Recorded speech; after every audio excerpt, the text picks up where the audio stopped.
ब्रह्मा विष्णु महेश अजर अमर नहीं है। इनका भी आविर्भाव अर्थात जन्म तथा तिरोभाव अर्थात मृत्यु होती है। प्रमाण के लिए देखिए देवी भागवत महापुराण। ब्रह्मा, मैं, विष्णु और शिव ये तुम्हारी प्रभाव से जन्मवान है। हम तो जन्मवान है, हमारा तो जन्म होता है और मरते हैं, नित्य नहीं है, हम अविनाशी नहीं है। फिर इंद्रादि दूसरे देवता नित्य किस प्रकार हो सकते हैं? कृपया अवश्य सुनिए जगत गुरु तत्वदर्शी संत रामपाल जी महाराज के अमृत वचन।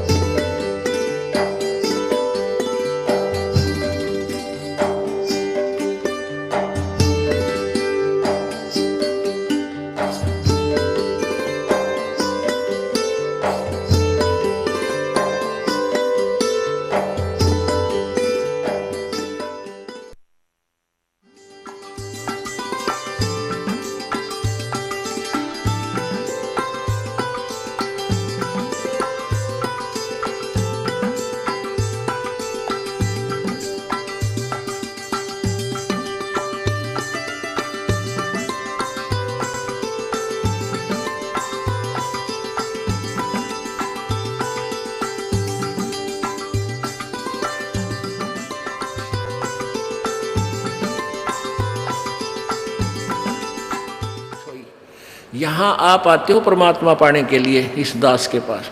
आपको यहाँ कोई उलट सुलट बोल भी जाता है, कोई उसकी परवाह नहीं करनी। जिसने भगवान चाहिए, मान अमान करो क्यों ना कोई, चाहे समाज वाले भी आपका मान अपमान करें। और मम संत शरण जगत जान छोई, यानी यहाँ थोड़ी सी अपने अपने विचारों में भी अंतर होता है।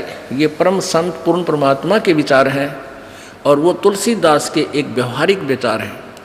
लेकिन यहाँ थोड़ा सा लागू होता है कि गृहस्थी के पास कोई भी आता है तो सबसे पहले प्रणाम करे।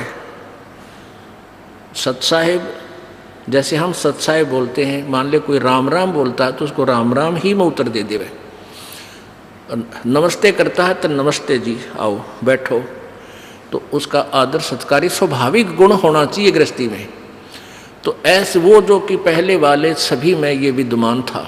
तो राजा जनक खड़े हो गए सिंहासन छोड़कर जब एक ऋषि जी उनके द्वार पर आए, साधु वेशभूषा वाले, और अलग से एक गद्दा तख्त सुचा साफ तक बना रखे, क्योंकि ऋषि लोग आते जाते रहते थे संतों के पास, राजाओं के पास, तो उनके लिए अलग आसन बनवा रखे थे। अच्छे कपड़े स्वच्छ धोकर रखा करते थे।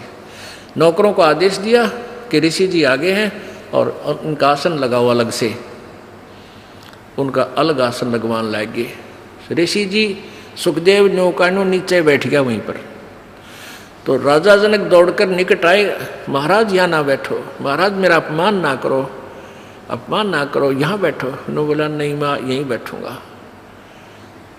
तो राजा जनक कहने लगे, भाई ऐसी मेरे से क्या गलती होगी, आप रुष्ट हो ऋषि जी? कि नहीं।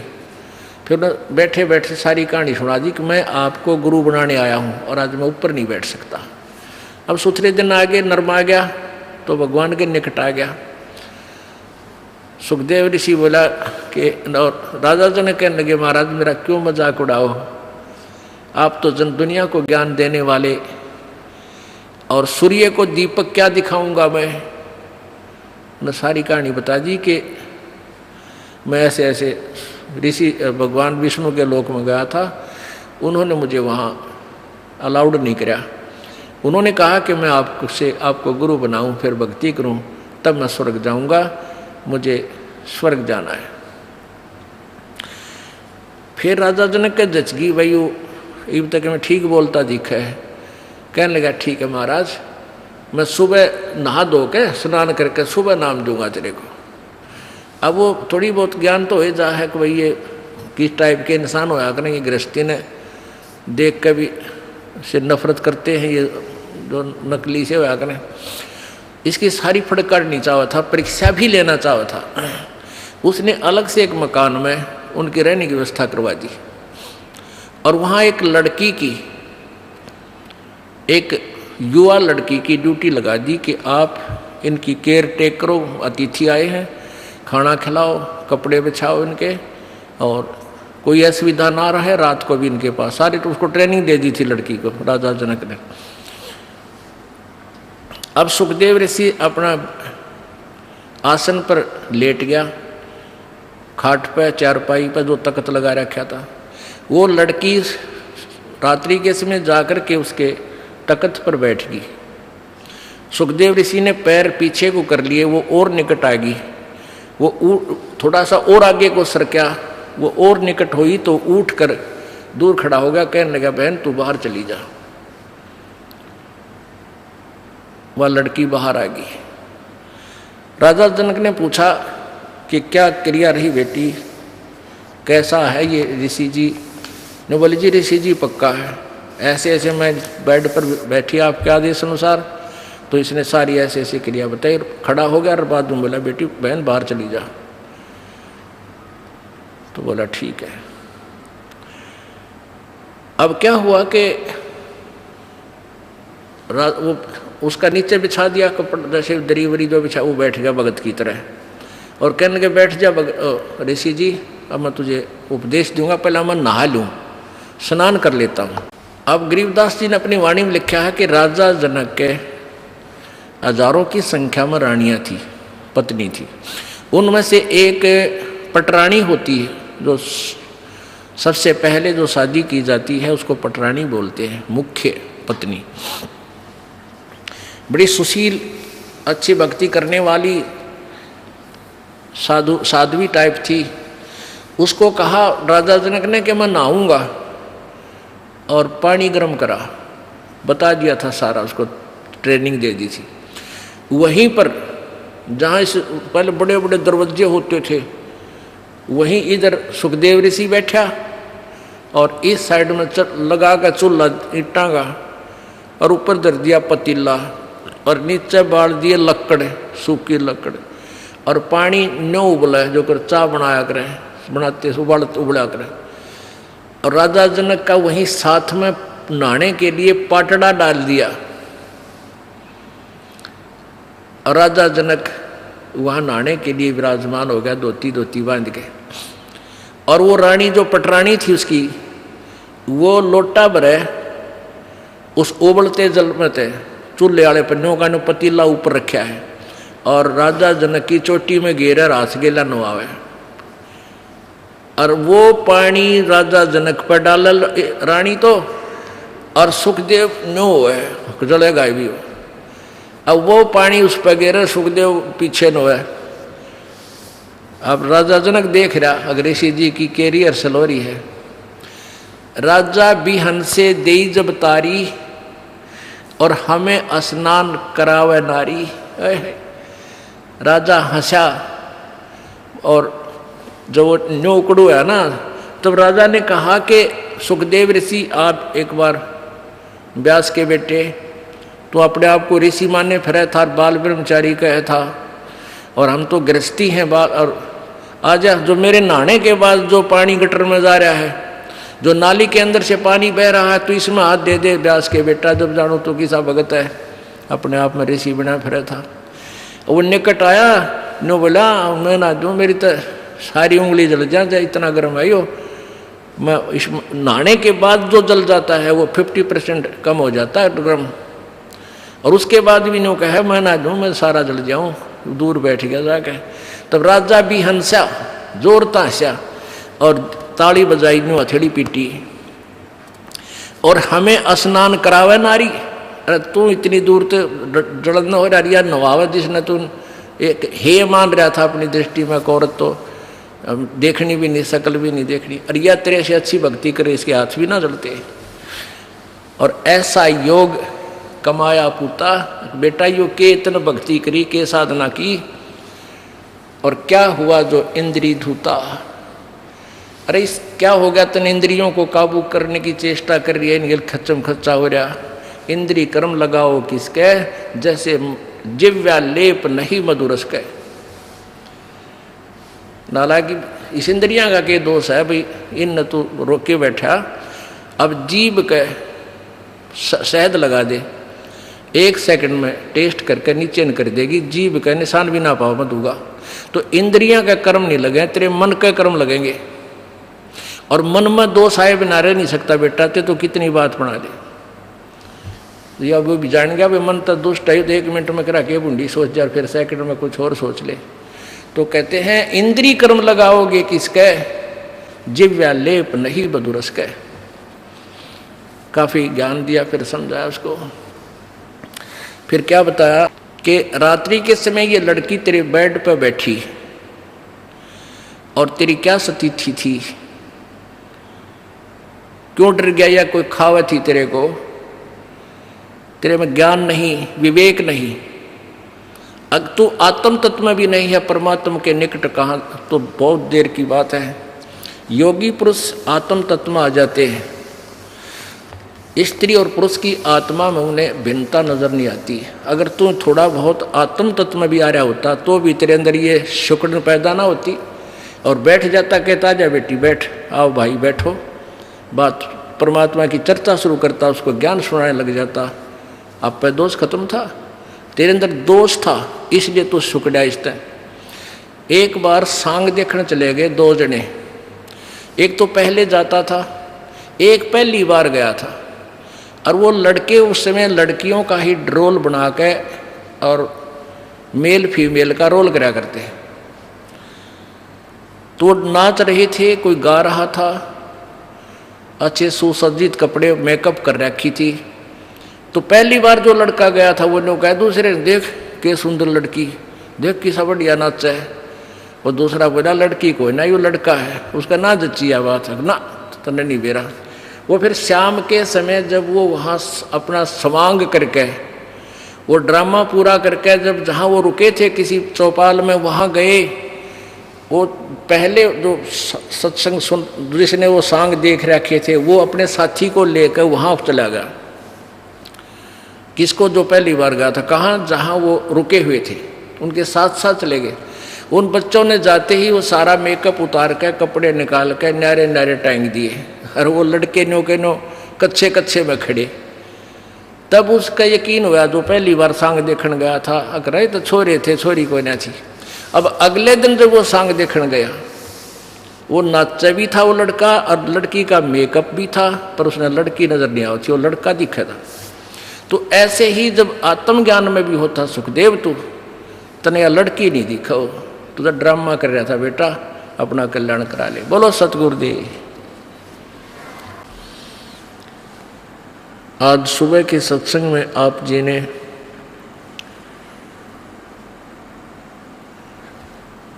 सुना था कि गुरु बिन माला फेरते, गुरु बिन देते दान, गुरु बिन दोनों निष्फल हैं, चाहे पूछो वेद पुराण।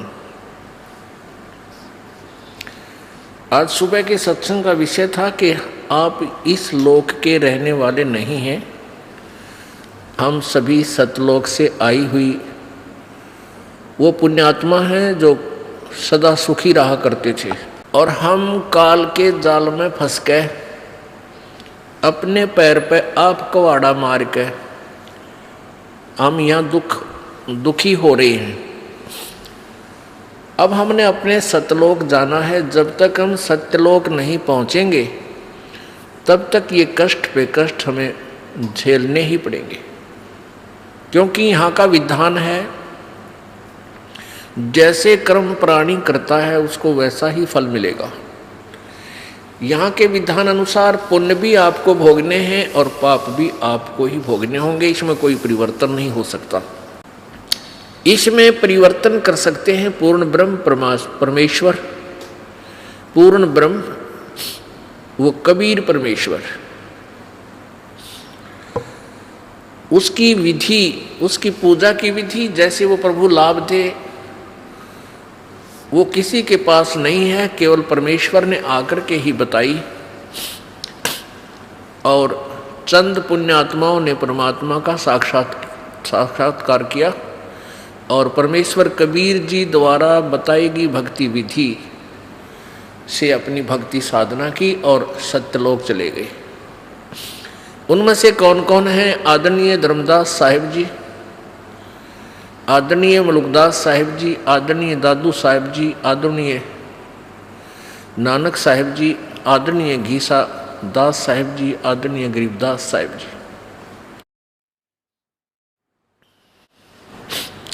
जब तक हम सतलोक नहीं जाएंगे हम यही दुखी होते रहेंगे। आज सुबह के सत्संग में आपने सुना था कि सतलोक जाने के लिए गुरुजी की आवश्यकता पड़ती है। सतलोक जाने के लिए पूर्ण गुरु की आवश्यकता पड़ती है। अब जैसे किसी ने विष्णु जी की साधना करनी है तो उसके सत्र का भी वो गुरु हो, अन्य किसी से उपदेश लेकर या अपने आप साधना करने से परमात्मा प्राप्ति नहीं हो सकती। किसी भी इष्ट की अप्राप्ति यानी उससे मिलने वाला लाभ। परमात्मा की प्राप्ति का तात्पर्य होता है उससे मिलने वाला लाभ। वैसे परमात्मा साक्षात भी प्राप्त होता है। अब जैसे हमने गाय लेनी है, भैंस लेनी है, तो भैंस या गाय जो दूध वाली है उसका प्राप्ति का क्या कारण है, क्या तात्पर्य है कि गाय मिले तो उससे मिलने वाला लाभ हमें मिला, दूध मिला, घी मिला, दही मिली, मक्खन मिला, और गाय साक्षात भी है। तो ऐसे ही परमात्मा प्रभु की प्राप्ति का तात्पर्य है उसे मिलने वाला लाभ हमें प्राप्त हो। अब सुबह के सत्संग में चल रहा था कि जो जहाँ का उपासक है, जो भी साधना करता है वो अपनी साधना को कंप्लीट और श्रेष्ठ मान रहा है।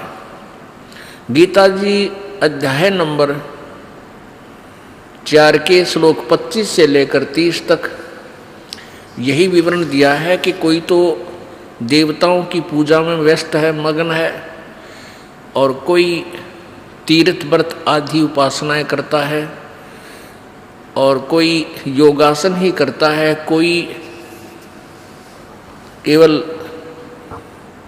कठिन व्रत ही करता है, कोई योग अभ्यास करता है, कोई प्राण अपान की गति से ही कुछ सिद्धियां प्राप्त कर लेता है। ऐसे साधनाएं करते हैं और सभी अपनी अपनी साधनाओं को पाप नाशक जानकर करते हैं। अपने उन साधनाओं को पाप नाशक जानते हैं। पाप नाशक मीन मोक्ष प्राप्ति का, क्योंकि पाप नाश हुए बिना हम परमात्मा प्राप्ति नहीं कर सकते। लेकिन गीता जी अध्याय नंबर 4 के श्लोक 32 में कहा है कि इस प्रकार जो आपने अभी 25 से लेकर 30 श्लोक में सुना, इस प्रकार के बहुत से विस्तार से यज्ञ अनुष्ठान तत्व ज्ञान उस पूर्ण परमात्मा सच्चिदानंद घन की वाणी में विस्तार से कहे गए हैं, उनको सुनो। उनके लिए कहाँ जाना है?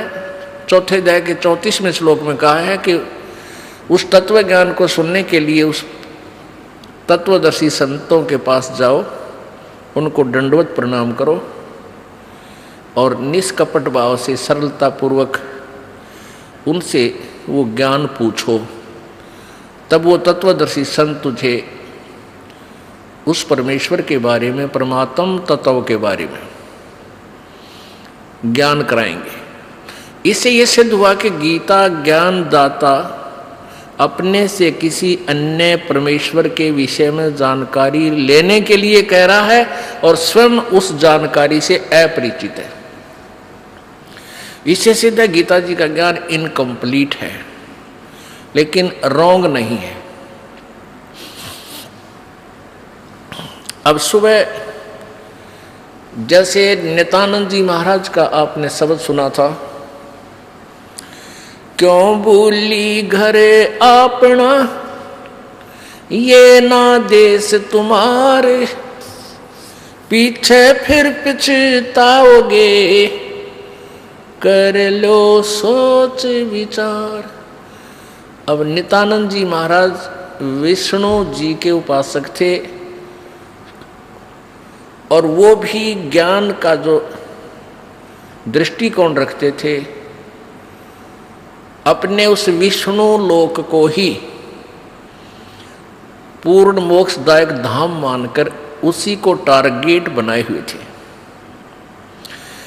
और वो अपने उस ज्ञान को, अपने उस साधना को मोक्षदायक मानते थे, तभी तो उसको कर रहे थे और तभी तो उनके ढोल के डंके पर वो आवाज लगा रहे थे। अब वो नित्यानंद जी कौन थे? नित्यानंद जी के गुरुजी कौन थे? संत गुमानी दास जी। और गुमानी दास जी दिल्ली में एक चरणदास जी महाराज हुए हैं, वो सुखदेव ऋषि के शिष्य हुए। सुखदेव ऋषि जी स्वर्ग से आए, विष्णु लोक से, और चरणदास जी को दिल्ली में मिले, उनको अपना शिष्य बनाया और स्वर्ग तक के ज्ञान से उसको परिपूर्ण किया। उस चरणदास जी महाराज की परंपरा में उनके ही ज्ञान के आधार से आगे चल के एक गुमानी दास जी संत हुए। वो इस नित्यानंद महाराज के गुरुदेव थे। तो इससे सिद्ध हो गया कि ये कौन से कुएं का पानी है। ये स्वर्ग तक की साधना श्री नित्यानंद जी महाराज किया करते थे, संत नित्यानंद जी। तो और वो सुखदेव को कैसे ज्ञान प्राप्त हुआ आपको सुबह बताया। अब सुबह आपको बताया तो वही ज्ञान संत गरीबदास जी महाराज जी ने अपनी अमृतवाणी में लिखा है। और कैसे राजा जनक ने उस बूढ़ी आत्मा को समझाया। अब जैसे कि सुखदेव ऋषि जी को भगवान विष्णु ने भी ये कह दिया था कि आप जाइए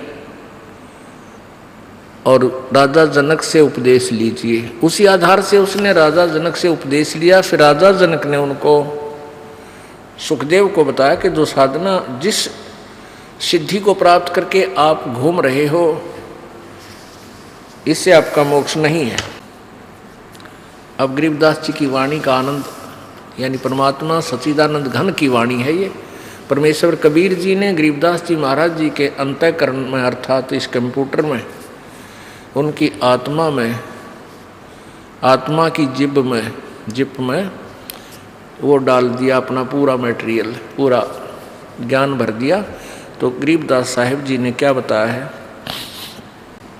कल्प करी शिव पुरुष को गौरी सुनाया ज्ञान, आशा तृष्णा थिर हुई अमर कच्छ परवान। सुनत ज्ञान अनभय पद बाणी, अंड फूट चेतन भय प्राणी। कोट कोट जन्मों के कर्मा, दमन किए चिन्ह निज धर्मा। ऐसा ज्ञान अगम गौराया, पर जामी चेतन हो आया। चेतन होकर भरा हुंकारा, शिव योगी मन माही संभारा। अब जैसे अमरनाथ कैसे बना? एक समय नारद जी पार्वती जी के पास गए। पार्वती जी से कहा कि हे माई, आपके 108 जन्म हो चुके हैं और आप जन्म और मृत्यु के इस घोर कष्ट को सहन कर रही हैं। भगवान शिव जी के पास एक ऐसा अमर मंत्र है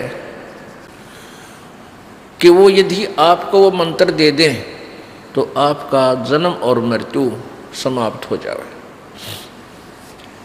अब पार्वती जी ने कहा कि भाई नारद, आप क्या बात कह रहे हो? भगवान शंकर जी मुझसे बहुत प्यार करते हैं और मुझसे कोई भी वस्तु छुपा कर नहीं रखते। यदि उनके पास ये मंत्र होता और मैं जन्मती मरती रहती, क्या ये मुझे देख सकते थे?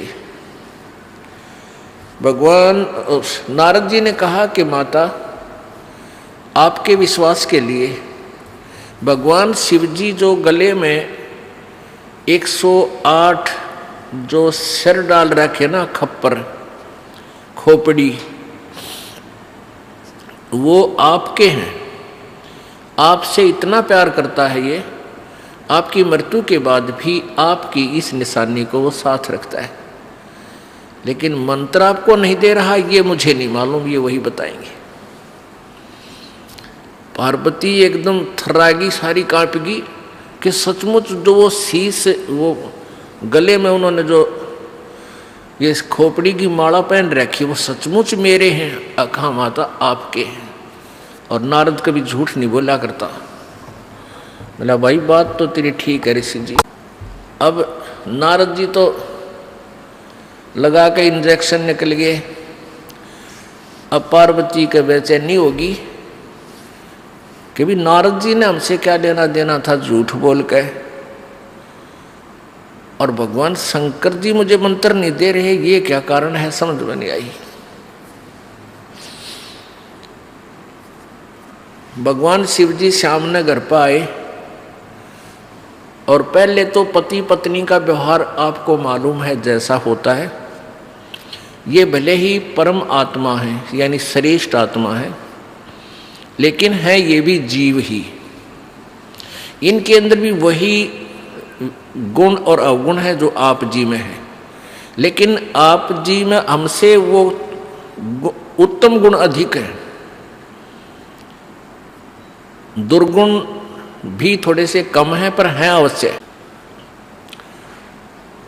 तो पहले तो पार्वती नखरे कराया करती, जब वो घर पाते इब तक कहाँ थे आपने, हमारा जानने को नहीं, यानी जिस तरह की ये व्यवहार बातें होती है, कभी आकड़ जाती। अब उस दिन जब आए भगवान शंकर जी और चरणों में गिर गई। अब जब भगवान शंकर जी आए, आते ही चरणों में लौट गई, चरण पकड़ कर रोने लगी। तो शंकर भगवान ने सोचा आज यह उल्टी गंगा कैसे चढ़ गई, कमाल हो गया भाई, आज ये मेरे चरणों को कैसे पकड़ रही है। तो उसने सोचा किसी ने कुछ 19-21 कह तो नहीं दिया किसी यहाँ के देवता ने। तो पूछा क्या कारण है, किसने कुछ कहा है तो मुझे बताओ। अब वो रोती रोती कह रही है कि भगवान अवश्य मुझ दासी से कोई भूल बनी है, मैं अवश्य मुझ में कोई त्रुटि रही होगी, आपने मुझसे एक अनमोल वस्तु छुपा रखी है। अब शंकर भगवान तो सोच भी नहीं सकते थे कि इसकी बुद्धि वहां तक पहुंचेगी।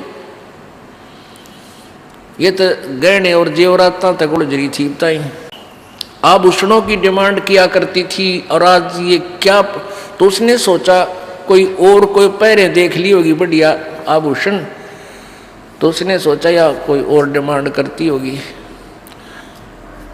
तो पार्वती ने कहा आपने मुझसे कोई अनमोल वस्तु छुपा रखी है।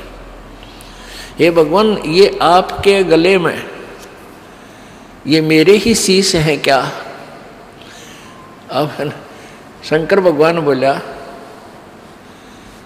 कि कौन आया था आज अपने, मैंने साची बता।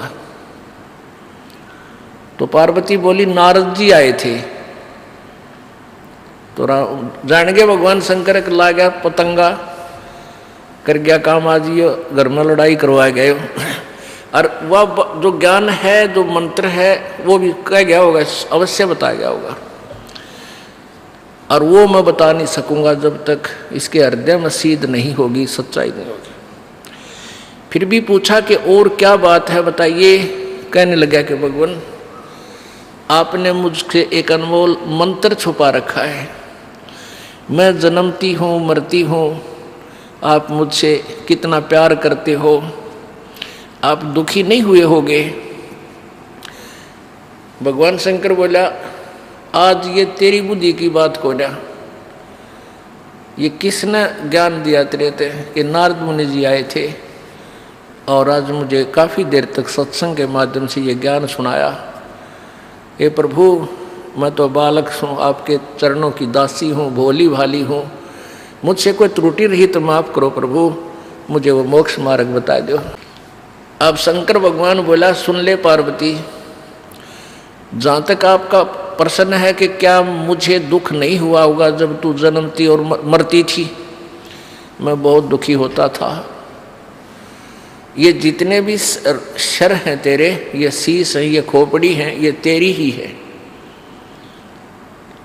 और तू मरती थी, मुझे असीम पीड़ा होती थी, और तेरी याद रखने के लिए वो खोपड़ी में अपने गले में डाल लेता था, सीने के लगा कर रखता था, लेकिन मैं मंत्र तुझे नहीं दे सका।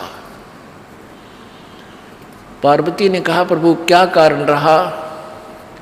कि कारण ये रहा कि जब तक ये ऐसा अनमोल मंत्र है, ये वैसे नहीं बताया जा सकता। अति अधीन दीन हो प्राणी, तब ये कहना अकथ कहानी। जैसे सीप समुद्र में होती है, एक सीप, जैसे शंख होते हैं ना, शंख ऐसी होती है चपटी सी, और उसमें मोती बनता है, एक जीव होता है, उस जीव के ऊपर कवर होता है ये शंख। तो आम देखे होंगे आपने, इससे मिलती जुलती लेकिन आकार दूसरा होता है, चपटा सा होता है। वो सीप जो होती है वो समुद्र में रहती है, खारे समुद्र को ग्रहण नहीं करती। जब उसके अंदर उसकी इच्छा होती है मोती बनाने की सीप के अंदर, तो समुद्र के ऊपरी सतह पर आती है, उसमें मुंह खोल लेती है ऊपर, और ऊपर से जब आसमान से वर्षा हो रही होती है, उसमें से एक बूंद वर्षा की ग्रहण करके मुंह बंद कर लेती है, और फिर उसमें वो मोती बन जाता है। और सीप का मुंह खुला ना हो, सीप का मुंह बंद हो, और वो ऊपरी सतह पर हो, चाहे पूरा सावन बरस जा, कितना ही वर्षा हो ले, वो उसमें मोती नहीं बन सकते, क्योंकि वो वस्तु अंदर नहीं जा सकी।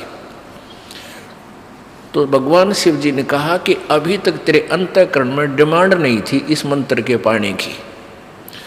आज जो तेरे अंदर प्रेरणा भरी है, ये नारद जी की वचनों ने, सत्संग ने आपके अंदर यह तड़फ पैदा कर दी है, और इस तरफ से आज तेरा अंतःकरण का मुंह खुल गया। अब मैं ये ज्ञान दूंगा पार्वती तेरे को, अब तेरे अंदर जाएगी यह वस्तु। और उससे पहले यदि मैं तुझे कहता, तू कन्ना पे कटाड़ा थी। मैंने बहुत बार आपसे कोशिश की समझाने की कि परमात्मा की भक्ति करनी चाहिए, प्रभु का मंत्र एक अनमोल मंत्र होता है, उसका जाप करने से मोक्ष होता है। आप टाल जाती थी, आप कह देती थी मुझे भगवान मिला हुआ, मुझे किसी की भक्ति की आवश्यकता नहीं है, मैं और किस भगवान की पूजा करूं? आप जो मेरे पति और 3 लोक के मालिक, दोनों भगवान। तो इसलिए पार्वती मैं चाह कर भी तुझे ये मंत्र नहीं दे सका। तो फिर कहा कि अब चल तुझे नाम दूंगा, एकांत स्थान पर चलेंगे, ये ऐसा मंत्र है किसी को नहीं बताना, थर्ड पर्सन को, और थर्ड प्राणी हमारी ये बात सुन भी नहीं ले, क्योंकि इस मंत्र को यदि कोई सुन लेगा, उसका जाप कर लेगा, उसमें बहुत सी सिद्धियां आ जाती हैं, और वो सिद्धियां पाकर फिर अपना ही शत्रु बन जाएगा हमका, भगवान शंकर कह रहे थे। इसलिए इसको ऐसे स्थान पर तुझे बताऊंगा कि कोई दूसरा ना सुन सके।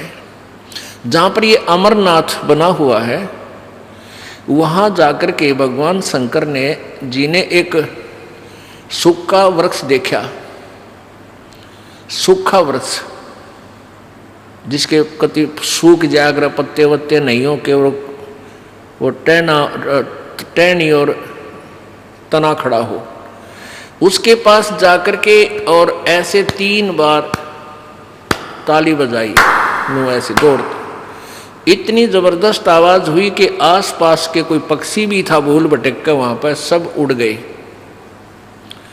जीव जंतु दूर भाग गए और वहां इसलिए बैठे थे, आसन लगाया था कि यहाँ कोई प्राणी भी आकर, कोई पक्षी बैठ भी जाओगा मेरी नजर पड़ जाएगी और जहाँ पत्ते होंगे मैं नहीं देख सकूंगा। उसमें क्या था कि उसकी एक खोगर, एक बिल था उस वृक्ष के तने में, और उसमें तोते, मादा तोती ने अंडा दे रखा था, मादा तोते ने अंडा दे रखा, अंडे दे रखे थे। तो जो स्वस्थ अंडे थे वो तो भगवान शिव जी की ताली से और उनके वचन की कल्पना से कि यहाँ कोई अंडे भी हों वो भी स्वस्थ हो जाए और पक्षी बनकर चले जाएं, ऐसा ही हो गया। उसमें एक अस्वस्थ अंडा था, वो नहीं स्वस्थ हो पाया उस भगवान की तारी से और उस कल्पना मात्र से। तो फिर भगवान शिव जी ने पार्वती से कथा सुनानी चाहिए, क्योंकि ये भगवान भी किसी और परमात्मा के विषय में जानकारी देना चाहते हैं और देते हैं। इनको भी पता है कि कोई और शक्ति है, लेकिन कंप्लीट ज्ञान इनको नहीं है। जैसा भी उनके ज्ञान था, लेकिन ये परमात्मा है, श्रेष्ठ आत्माएं हैं, पिछले जन्म के पुण्यकर्मी प्राणी हैं, तभी तो 3 लोक के ये प्रधान बने हुए हैं। अब जैसा शिव जी भगवान ने ज्ञान है वो पार्वती को बताना शुरू किया।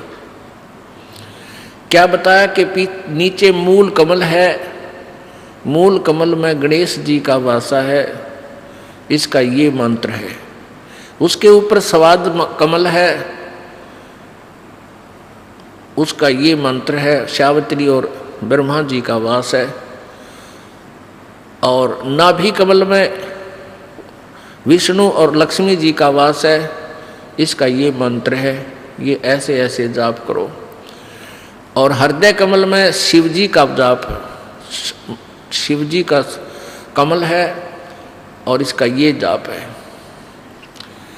और कंठ कमल में दुर्गा का ये मंत्र है, इसका ये जाप करो।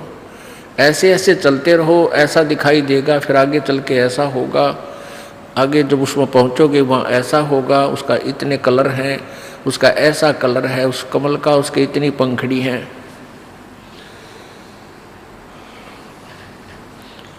अब पुण्यात्मा, यहाँ एक शंका आपके मन में आओगी कि शंकर भगवान और किसी शिव जी का कमल बता रहा है। यही ज्ञान बहुत देर से समझ में आओगा। अभी आप इतना ही सुनते रहो जैसा काम चलाओ सा, क्योंकि ये जो कमलों में रिफ्लेक्शन है ये इस काल भगवान का है, जो ये ब्रह्मा विष्णु शिव रूप में रहता है। इसलिए ये खुद कह रहा है कि इसमें शिव भगवान का कमल है, हृदय कमल, और कंठ कमल में ये दुर्गा है। तो ऐसे भगवान शिव जी बता रहे हैं, मंत्र भी बता रहे हैं। ये प्राथमिक मंत्र है।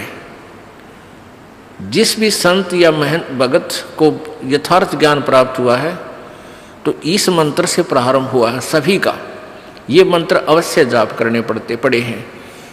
ये प्राथमिक मंत्र है और ये यहाँ का इनका फाइनल मंत्र है, ब्रह्मा विष्णु महेश तक का। जो ये 5 नाम हैं, जो आपको 7 नाम दिए जाते हैं, इनमें से बीच वाले जो 5 मंत्र हैं ये यहाँ के फर्स्ट एंड फाइनल। सारे मंत्र इन में कोई एक जप है, कोई 2 का जाप करे है, कोई 3 का कर ले है। उनको कंप्लीट रेसो नहीं, कंप्लीट चूर्ण नहीं है उनके पास, यानी वो पूरी दवाई नहीं बना पाए। ये तो कबीर परमेश्वर जी ने आके हमें बताई कि ये सभी मंत्र इकट्ठे ही ऐसे जाप होंगे तब ये पूर्ण दवाई बनेगी। तो भगवान शंकर जी पार्वती जी को बता रहे हैं और पार्वती जी को बता रहे हैं एक मूल कमल, रीढ़ की हड्डी, बैकबोन के लास्ट एंड नीचे, उससे अंदर की तरफ 2 उंगल ऊपर भगवान गणेश जी का कमल है। उसकी 4 पंखड़ी हैं, उसका ऐसा रंग है, उसका ये मंत्र है, ये जाप कर पार्वती। दूसरा उससे 2 उंगल ऊपर स्वाद चक्र है, सावित्री ब्रह्मा का जाप है, स्थान है, वास है, और उसमें ये मंत्र जाप कर पार्वती। ऐसे ऐसे वो कहती है और उसको तुझे ऐसा कलर दिखाई देगा, इसमें ऐसे अक्षर लिखे होंगे इन पंखड़ियाँ पर। वो कहती हाँ जी हाँ जी, क्योंकि ये भी पुण्यात्मा पिछले जन्म जन्मांतर की अच्छी साधक थी पार्वती, इसलिए शीघ्र ही इसकी आत्मा अंदर की तरफ सुरती चली गई और वो अपना देख रही है। उधर से क्या हुआ कि पार्वती जब पहुंच चुकी तेरे इस कंठ कमल की तरफ, इससे आगे को जब चलने लगी वो अचेत हो गई। उसको ऊपर कुछ प्रकाश आदि नजर आने लगा तो बोलना बंद हो गया, क्योंकि अंदर बहुत ज़्यादा नज़ारे हैं, बहुत ज़्यादा आतिशबाजियाँ हैं। हुआ तो बोलना बंद होगी, आतिशबाजी देखने लगी। उधर से जो तोते का अंडा गंदा था वो स्वस्थ होकर उसमें से पक्षी बन गया, तोता बन गया, पर जामे आई, उसका पंख जामे आई उत्पन्न होगी। और फिर वो कहने लगा हूँ। अब शंकर भगवान ने सोचा ये कौन आ गया भाई, पार्वती तो बोल ही नहीं रही और किसने सुन लिया हमारा ज्ञान। तो देखा उसकी तरफ, वो तोता बोल रहा था। अब जान गया तोता भी कि इतना गड़ेगा। अब वो उड़ लिया, तोता उड़ गया, भगवान शिव जी पीछे पीछे, और तोता जाकर के व्यास जी की पत्नी के पास वो शरीर छोड़कर तोते वाला उसके गर्भ में पहुंच गया। जैसे आपको सुबह बताया था, जैसे प्रेत होते हैं, पितर होते हैं, जो पितर सतर्के होते हैं वो किसी भी के शरीर में प्रवेश कर जाते हैं और शांतिपूर्वक बैठे रहते हैं। वो अच्छी आत्माएं हैं, किसी को सताना नहीं चाहती, वो शांत रहते हैं। और जो दुष्ट टाइप के व्यक्ति मरते हैं, खरपतवारी खुरापाती, वह भूत बनते हैं। वो कुछ एक तो उनमें से एक आधा जो कुछ ठीक सी भक्ति रह जाती है, थोड़ी बहुत उनमें अंश, वो दूसरे वो तो फिर भी चुप रहते हैं। बाकी जो खुरापाती होते हैं वो स्वयं नहीं प्रवेश कर सकते किसी में। उनको ये अन्य जो जंतर मंत्र करने वाले होते हैं, ये अपने उस जंतर मंत्र के द्वारा किसी में प्रवेश कर देते हैं। वो तो फिर निचले टकन के हैं, कोई नहीं जिसमें बढ़ जाएंगे, वो गद्दम गद्दा की तो कुछ कर रहे हैं, कि तो कुछ कर रहे हैं, सुनो अचेत कर देंगे, कि तो नू नू करेंगे बैठ के। वो निकम्मे टाइप के भूत होते हैं, मर्द प्राणी। तो ऐसे वो उसके पेट में पहुंच गया, व्यास जी की पत्नी के पेट में। और व्यास जी की पत्नी भी बहुत पुण्यकर्मी प्राणी थे। अब उनको छेड़ना भी भगवान शिव जी के बस की बात नहीं थी। तो उससे जाकर कहा कि हे व्यास की पत्नी, आपके पेट में मेरे ज्ञान का चोर आया है और इसने ज्ञान सुन लिया और ये अमर हो गया, और इसने तू बाहर निकाल, मैं इसने गढ़ूंगा, इसको जान से मारूंगा। ये कहीं मनुष्य शरीर प्राप्त करके इस मंत्र का कहीं आगे ना ज्ञान करवा दे किसी को। ये बहुत गुप्त मंत्र है, ये हमारे लिए घातक सिद्ध हो सकता है। अब वो व्यास की पत्नी कहने लगी, व्यास जी आगे क्या है भगवान, कैसे आना हुआ, सारी कहानी बताई।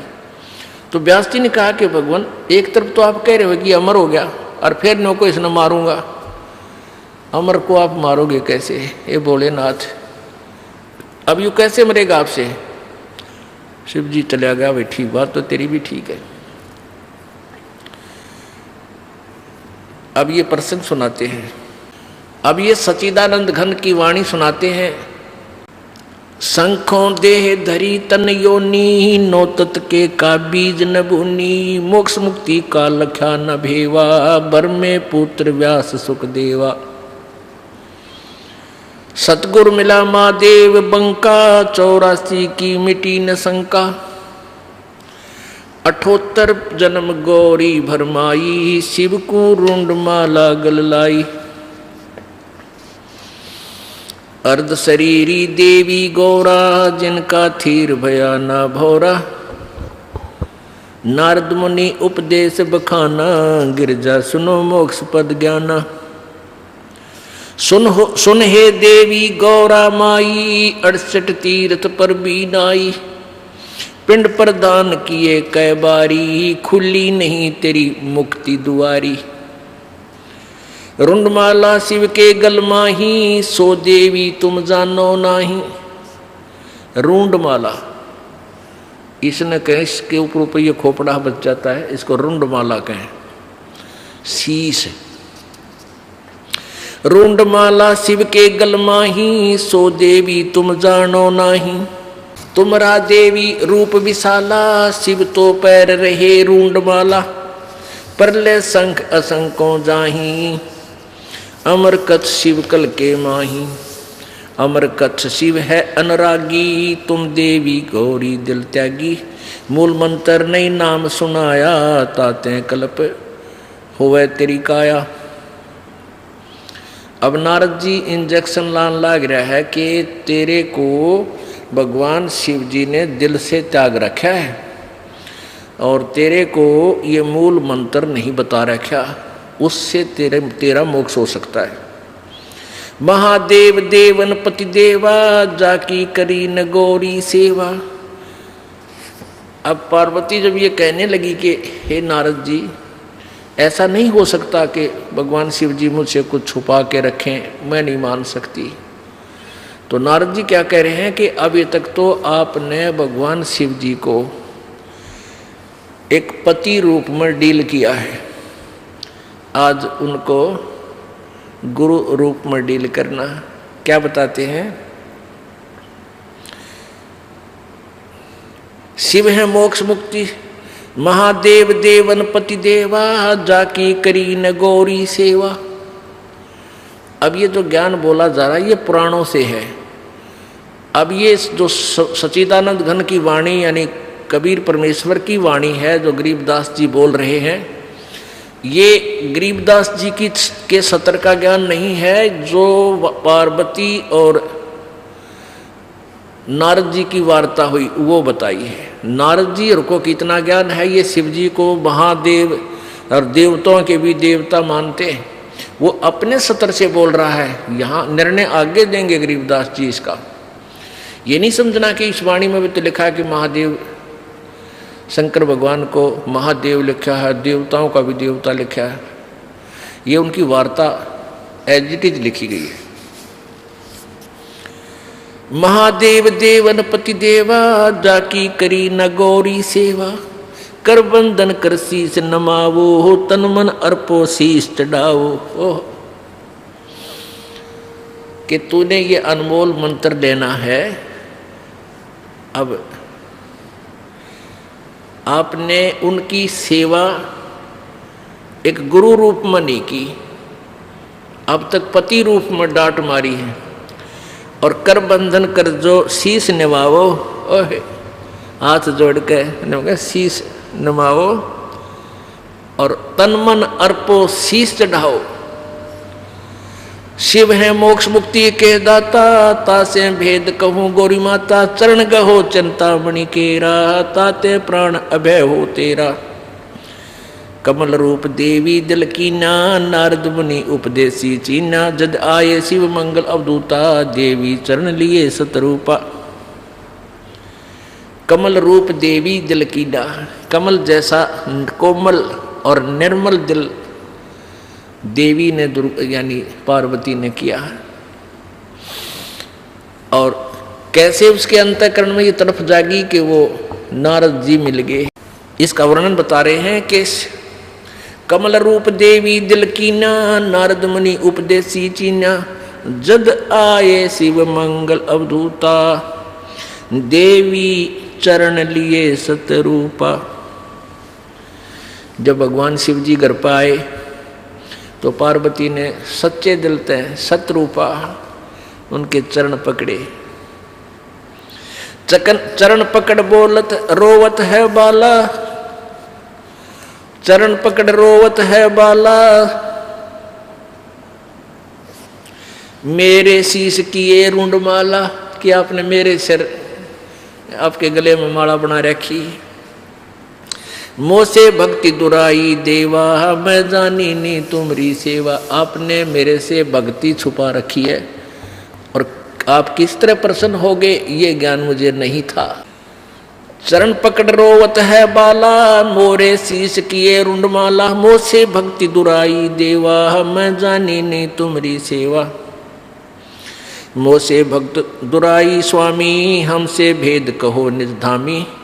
मैं अबला हूँ बालक भोरी, पार निभाओ हमारी डोरी। मैं बाला हूँ, मैं अबला हूँ बाला भोरी। मैं एक बालक हूँ आपके सामने, भोली भाली हूँ, अबला हूँ यानी निर्बल हूँ, और मेरी डोली पार निभाओ, मुझे मोक्ष मार्ग बताओ। पूर्व जन्म की कथा सुनावो, मूल मंत्र हम शिव गो रहो। मूल मंत्र महबूब का ई सुनाओ मोही। देखो निर्णय आ रहा है कि मूल मंत्र महबूब का, उस परम प्यारे परमात्मा सत्य पुरुष का वो मूल मंत्र मुझे हे भगवान सुनाओ, और जुगन जुगन का पातक कटे छूटते दिल द्रोह। मूल मंत्र महबूब का ई सुनाओ मोही, जुगन जुगन पातक कटे छूटत है दिल द्रोही। भूल रही भव सागर हम ही, मोक्ष मुक्ति के दाता तुम ही। शीश पकड़ सुन देवी बाता, को उपदेशी मिला विधाता। अब ये तो नहीं ज्ञान तुम्हारा, हम सुभेद कहो परवारा। गिरजा कह सुनो शिव स्वामी, तारण तरण आद घन नामी। नारद मुनि उपदेश संबोधम, दीना ज्ञान ध्यान प्रमोदम। शिव समर्थ बोले हैं जब ही, गौरी ज्ञान सुनाया तभी। अब भगवान जब वो पार्वती जी भगवान शिव के चरणों में लेटी हुई थी, उसका सिर पकड़ के बैठाया कि बैठ, ये तेरे सत्र का ज्ञान नहीं, नो बता आज कौन मिला ऐसा भगवान आत्मा जो तेरे अंदर यह प्रेरणा पैदा कर गया मालिक पाने वाली, जो मैं युगों से नहीं कर सका। तो क्या बताती है, क्या कहते हैं भगवान शिव? शीश पकड़ सुन देवी बाता, को उपदेशी मिला विधाता। कि ऐसा कौन भगवान मिल गया, विधाता मिल गया, तेरे मन में फेर गया, तू तो क्यों करे भी ना सुन की थी मेरी बाता ने। शीश पकड़ सुन देवी बाता, को उपदेशी मिला विधाता। ये तो नाही ज्ञान तुम्हारा, मोह से भेद कहो परवारा। कि तेरी बुद्धि का ज्ञान कोई नहीं जो आज तू बोल रही है। गिरजा कह सुनो शिव स्वामी, तारण तरण आद घर नामी। अब वो गिरजा बताती है कि कौन मिला। नारद मुनि उपदेश समोदम, दीना ज्ञान ध्यान प्रमोदम। कि नारद जी मिले थे। तो भगवान शिव जी कहे बुलाओ नारद जी का, आज तेरी बुद्धि तो पलट गई ना, कद्दे भी ना सुना थी बाता ने। शिव शिव समर्थ बोलत है जबी, गौरी ज्ञान सुनाया तभी। कोट कल्प प्रलय जुग बीती, ज्ञान दान सभी परचीती। तुमरा मन नारद मुनि फेरा, सुनो ज्ञान तुम गौरी मेरा। बनखंड चलो गौरी दीवानी, पंछी सुने न हमारी बानी। के बनखंड में चलो, वहाँ को पक्षी भी हमारी बात ना सुन सके। जब शिव कर से लाई तारी, उड़ गए पंछी नर और नारी। जहां एक सूख्या तरवर ताक्या, शिव को आसन तावा रखा। जहां सूखा एक तरवर ताक्या, ताक्या कर ताकना अर्थ होता है बहुत चोर नजर से देखना। तकना कहते इसने तू तकना नहीं चाहिए, देखना जरूर चाहिए। जैसे कहते हैं ना भाई तू ऐसे इधर किसी घर की तरफ तके था, तकना एक चोर नीति नजर से और देखना एक स्वाभाविक नीति से। तो ऐसे चोर नजर से ताक्या, देखा कि कौन सा स्थान हमें ठीक सूटेबल रहेगा जहां कोई पक्षी भी ना आ जाए। जहां एक सूखा तरवर ताक्या, शिव को आसन तावा रखा। जहां एक गंध अंड तिस माही, तिस जानत है समर्थ साई। उसके अंदर एक गंदा अंडा पड़ा था, उस खोखर में, उस वृक्ष की खोगड़ में। जुग असंग कल्प भर माया, पूर्व जन्म कोई पिछला आया। अब तुम सुनो गौरी मेरा ज्ञाना, आसन मुख कर कूट ईशाना, आसन पदम लगावो गोरा, मेर दंड सूदा कर बोरा। अब देखो कहाँ तक बता रहे हैं कि वो गंदा अंडे वाली आत्मा जो सुखदेव बना, कहते उसका असंख्य जन्म का कोई पुण्य कर्म आगे आ गया, और वो गंदे अंडे वाली आत्मा में वो जीवात्मा पड़ी थी। अब ऐसा संस्कार होता है जैसे कई जीवात्मा गर्भ में मर जाते हैं माँ के पेट में, उनका ऐसा संस्कार था, वहाँ ही मरना था। ऐसे ही जब गंदा अंडा था तोते का, वो गंदे अंडे में वो जीव था, पहले अंडे में जीव था, वो गंदा अंडा हो गया, स्वस्थ नहीं हुआ, रोगी हो गया। अब फिर भी वो आत्मा उसके चिपक रही थी, उसको अपना मान के छोड़ती नहीं, जब तक कति नष्ट भ्रष्ट वो कति कंडम फोहा नीले रेत आत्मा ना मिले, तब तक उसका चिपकी रहती है। ऐसी वृत्ति हमारी काल ने बढ़ा रखी है। अब ये फूल क्यों उठाते हैं? अस्थियां जो व्यक्ति मर जाता है, मृत्यु हो जाती है स्त्री पुरुष की, तो उसको जला देते हैं, स्वाहा करते हैं हिंदू रीति में, हिंदू समाज में। तो फिर उसके वो अस्थियां क्यों उठाते हैं? अब ये पहले जीवात्मा जाता है तपस्या पे, मनुष्य शरीरधारी, वहाँ इसका बक्कल उतर ले है, इसमें से जो गंध है वो निकाल कर फिर यूँ भेजा धर्मराज के पास। धर्मराज के पास इसका ऑटोमेटिक कैलकुलेशन पावर है, ये इतने कर्म किए, ये तेरा जीवन जा भागवा, तो ये प्रेत बन जाता है मान लीजिए। तो प्रेत बनते ही फिर सीधा इसको पटकते हैं नीचे, ये सीधा आता अपने घर में इतनी लंबी कील गाड़े पावे, फिर यू बार बार फिर देखता है तेरे शरीर को कहाँ ले गए थे, शमशान घाट में। वहाँ पहुँचता है ये सूक्ष्म शरीर में, ये प्रेत आत्मा बनकर। तो वहाँ वो अपनी हड्डियों को अपनी मान के उनका चिपक जाता है। अकिया मेरी या मेरी क्यों ताज़ा जला पावे, नारी पहचान हो सब उसकी तय, उसका चिपक जाए, ये है मेरा शरीर। अब ये क्या करते हैं जंतर मंत्र करने वाले, ये सेवड़े शावड़े नालायक, ये उन अस्थियां उठा लावे, उन अस्थियां को चिपका हुआ आवे क्यों मेरी है, फिर उसका करके जंतर मंत्र, और फिर उसको किसी और में प्रवेश कर देते हैं, वह बिरान मट्टी उसकी भी और अगले की भी शुरू हो जाती है। तो इन पेट भर संतों ने, ऋषियों ने, गुरुओं ने क्या सोचा कि इन एक धंधा और दे जा, जिसका मरे है ये स्त्री या पुरुष। उनको ये कहने लगे, इनके पास कोई मोक्ष मार्ग तो था नहीं कि इसका कल्याण हो जाए बेचारे का। तो वो यूँ कहने लगे, तुम इन सारी राख न डाल के और गंगा में बहा दो। अब गंगा में, दरिया में डालने पाछे वो कितना का कित जाएगा, उसका भूत ने बेरा पट्टा ना कौन सी तेरी थी, तो वो कहते यहाँ से चाल जाएगा कि तो और